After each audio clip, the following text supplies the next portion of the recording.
Chairman. I want to start out by thanking all of our community for practicing social distancing, for our sheltering in place when they needed to, and for wearing their face masks. We've done an excellent job, and when Eric Faisst comes up, our County Health Director, he'll give you the numbers and you'll see that we're starting to flatten out. Thank you for staying home. Our efforts are working, but our active case numbers are on the decline and plateau, and we're seeing more and more people recover from this horrible virus. And that is why yesterday we lifted the voluntary stay-at-home orders, and we asked residents to alternate days to go out on necessary items, and we also lifted that. We still ask that residents limit going out to the public. When you do go out to the public, please wear your cloth face covering. The face covering should be worn by anyone over the age of 2, and it should cover both your nose and your mouth.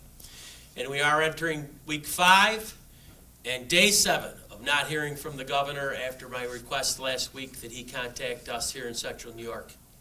So I'll turn it over to Eric.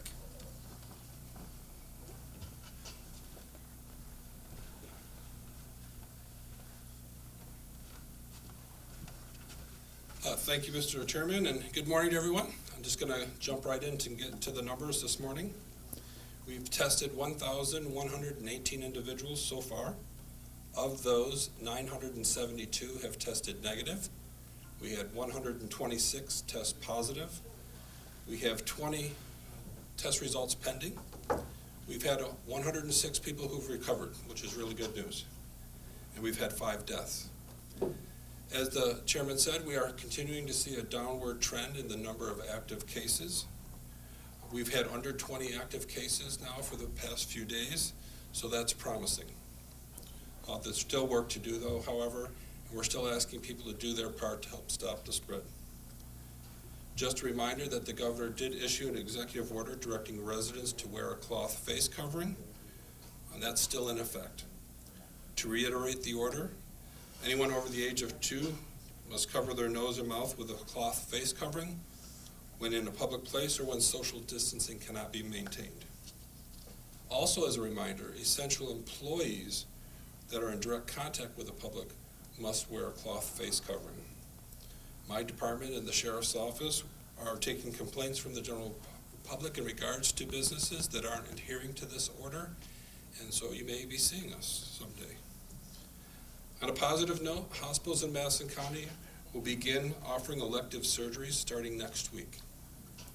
I know that they are working hard to develop plans and protocols to ensure the safety of both their patients and their employees. And I see this as one more step towards recovery, that's very encouraging. So remember that each day we get closer to the end of this. Ask people again to continue to stay at home, help stop the spread, stay informed so that we can continue to save lives. Thank you.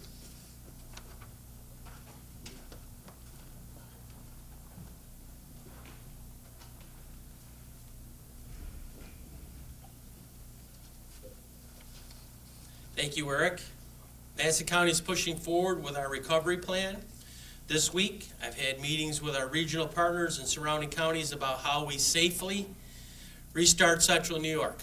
Also, we put together a plan here in Madison County with a county team of business folks and community partners, stakeholders, and we're moving forward with our plan here just in Madison County as well as a regional approach.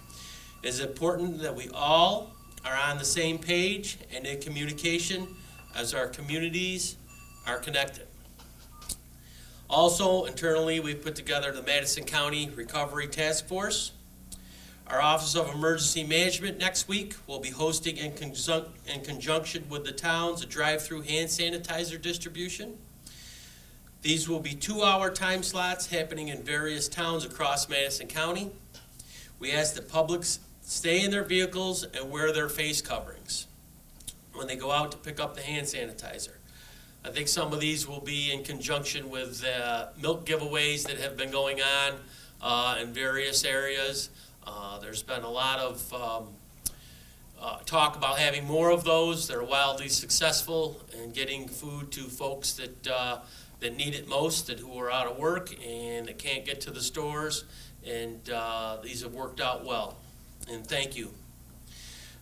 We ask that the public stay in their vehicles, wear their face coverings. Those distributing the sanitizer will also be wearing face coverings. We're moving our highway department back to work next week. And our town highway department's back to work. We have plans. They're going to stagger shifts. And our highway departments are just the beginning of hopefully what we, as Eric said, our recovery. Your stimulus checks have come. And as I said before, I'm asking you to give part or all of your check if you're fortunate enough to be working and receiving paychecks throughout this whole period where we've had a lot of people laid off. Give it and help out our local restaurants, our local stores with gift cards. However you can help, we'd appreciate that. We understand that people want to get out. They want to get out and about. This weekend is supposed to be a nice weekend, and I don't blame them. Just make sure you wear your face covering, you practice your social distancing, and use your head. Common sense goes a long way, and I think this is how we're probably going to have the new norm for our summer, from the looks of things. So just use your head when you're out. As things start to move ahead, we're going to, I think the ball's going to start rolling a little faster here as far as things opening up and us getting back to a new normal. Just use your head, practice social distancing. Anybody that's sick, we've emphasized that at our highway department. If you don't feel good, you've got a headache, a runny nose, a cough, anything, any way you don't feel good, stay home. Don't risk getting your neighbors, anybody that you come in contact with, your family. If you're finally getting back together with your family after social distancing the whole time, do not do it. That's all we can tell you, and I'll open it up for questions if anybody has any. How frustrating is it not having any communication with the governor or his staff? It's very frustrating, but not surprising. So that's why in Madison County, we're kind of coming up with our own, what we're doing with our department heads, particularly our health director. It's, as I said last week, the governor's correct. We're one state, but the different regions of the state are different for a reason. The city is the economic engine of our state, and right now those folks are down, and they're not out, but they're down. And they need some help, and the state needs some help. It isn't just one guy that runs the whole show. It's all of the taxpayers and everybody in our state. And the folks in New York City need help right now, and there's no reason why we can't look at this region by region and get one region that's doing a little bit better on this virus up and running and trying to get things moving along for the people that we all serve. Can you elaborate a little bit about how you plan on opening, reopening, and how much you can do without having any communication with the government? Well, what we're doing here is, like I said, we're starting to move our highway departments back next week. The towns, they can do what they would like to do. We're starting to move ours back here at the county. We have a plan. Our emergency management department has put together protocols along with our public health department on how the guys will go back to work and get some of our projects done so we can make sure that our roads are safe and the work gets done for our people here in Madison County. This task force that we put together of business people and community stakeholders, we're talking to them on how they feel that things should go. Of course, everything is data driven, and we feel that our public health department has done an excellent job on keeping track of the data. Thanks to the leadership of Eric and his whole team of employees. I've said it before that I think we've got some of the best employees in the state, and it is shown through this crisis. They've stepped up to the plate and worked very well, and that's why I think that in conjunction with all of our citizens, they've done a good job of staying in. That's why I think that we can start to open up things a little bit here. in our county. But we still have to be wary of other counties, because folks travel back and forth between counties. They're invisible borders. They work in other counties, and that's why I say it's up to the citizens. They got to use their head. They got to use common sense of social distancing and wearing their masks. But we're just as anxious here as they are to get back to work and get things moving and try to get back to some sense of normalcy. Now, having said that, how much can you allow the public to do without violating the governor's executive? Well, it seems to be that the governor has a different executive order every day. I think we've lost track up here of how many he's given out. I think we can go as far as we can, but we have to send our plans to Albany to have them approved by the Department of Health.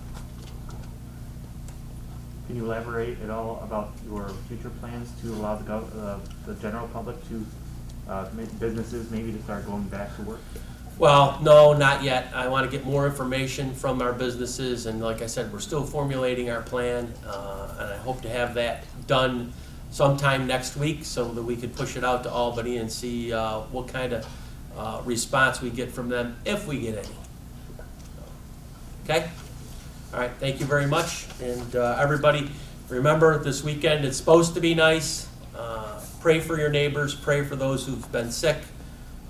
Give if you can, and use your common sense, and social distance, and wear your masks. Thank you.